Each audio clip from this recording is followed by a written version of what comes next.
राम राम। आज हम श्रीमद् भगवद गीता के अध्याय 13 क्षित्र क्षित्रज्ञ विभाग योग का श्लोक 31 देखते हैं। पहला चरण अनादि। अ पूरा है तो आपको अ के अंदर अ इस तरह से बोलना है। ना दी की मात्रा छोटी लंबा नहीं खींचेंगे। अनादि।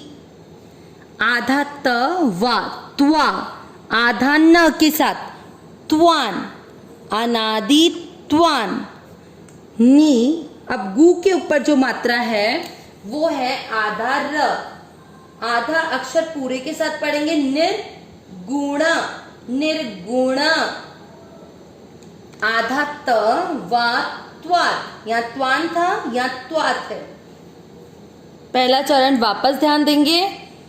अनादि त्वान निर्गुणत्वात्।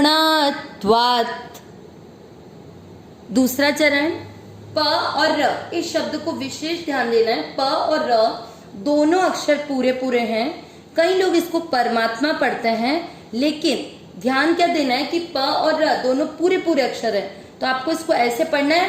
पर, दोनों अक्षरों में अ मिक्स करना है। परमात्मा, परमात्मा, माँ के साथ आधा त पड़ा है। परमात्मा।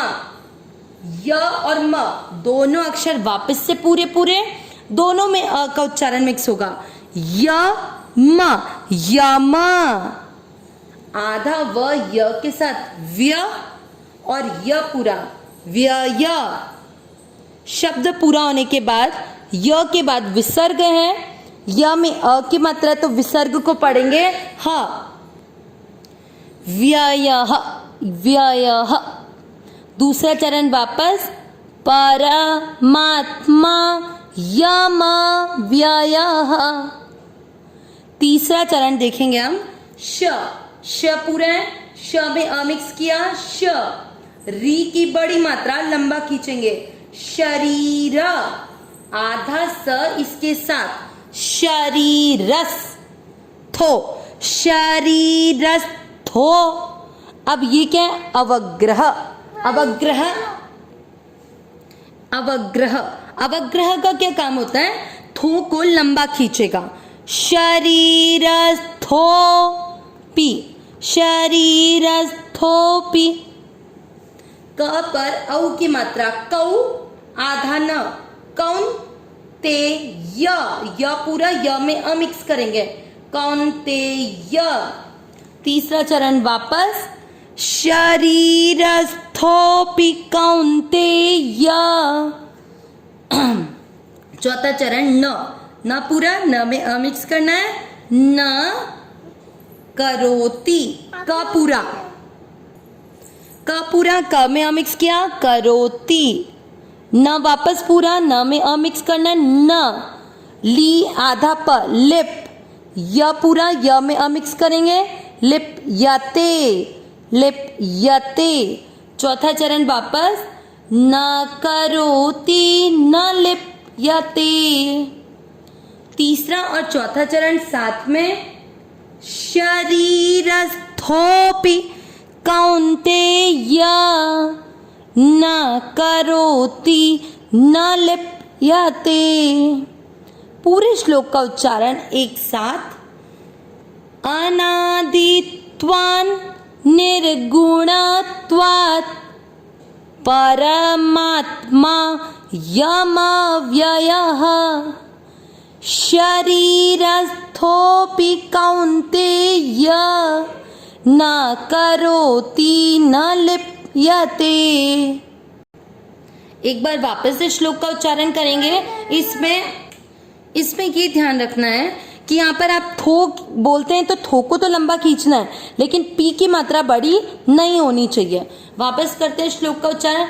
अनादित्वान निर्गुणत्वात् परमात्मा यमव्ययः शरीरस्थोपि कौन्तेय न करोति न लिप्यते। अब इस श्लोक का अर्थ।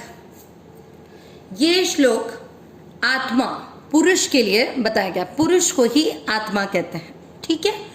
अनादित्व, जो अनादि है, निर्गुणत्वात्, गुणों से रहित है, परमात्मा यम व्ययः, माँ में आपने इसको अ मिक्स किया था तो अ यहाँ पर इसके साथ जुड़ के अव्ययः यानी अविनाशी, परमात्मा और अविनाशी दो शब्द मिल गए। निर्गुण, गुणों से रहित, शरीरस्थोपि यानी शरीर के अंदर स्थित होते हुए भी, इसमें अपि शब्द जुड़ा हुआ है, शरीर में स्थित होते हुए भी, कौन्तेय कुंती का पुत्र होने के कारण अर्जुन का नाम है कौन्तेय। न करोति, न करता है, और नहीं लिप्यति, लिपायमान होता है। कहने का तात्पर्य क्या? आयम, यहाँ पर एक चीज और है, ये कि यहाँ पर परमात्मा और इसमें ये परमात्मा शब्द और इसमें और जुड़ा, तब ये आ की मात्रा बन गई। तो अयम, अयम का अर्थ होता है पुरुष, जिसे कि हम आत्मा भी कहते हैं। तो आत्मा क्या है? अनादि और गुणों से रहित होते हुए भी अविनाशी परमात्मा का स्वरूप है, जो शरीर के अंदर स्थित होते हुए भी न करता है न लिपायमान होता है।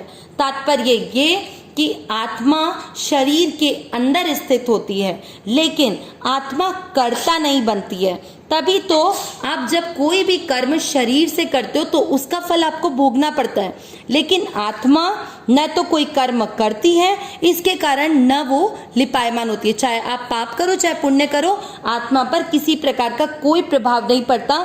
वह तो परमात्मा का स्वरूप है, इसीलिए वो शरीर के अंदर स्थित है, लेकिन ना वो कर रही है ना वो लिपायमान हो रही है। इससे ये बात साबित हो जाती है कि आत्मा भले ही शरीर के अंदर स्थित है, लेकिन शरीर से अलग है, क्योंकि अगर उससे जुड़ी होती तो शरीर के साथ पाप होता है, वो आत्मा से भी होता। नारायण नारायण नारायण नारायण। अविनाशी सहज सुख राशि, ही नाथ ही मेरे नाथ, मैं आपको भूलूं नहीं।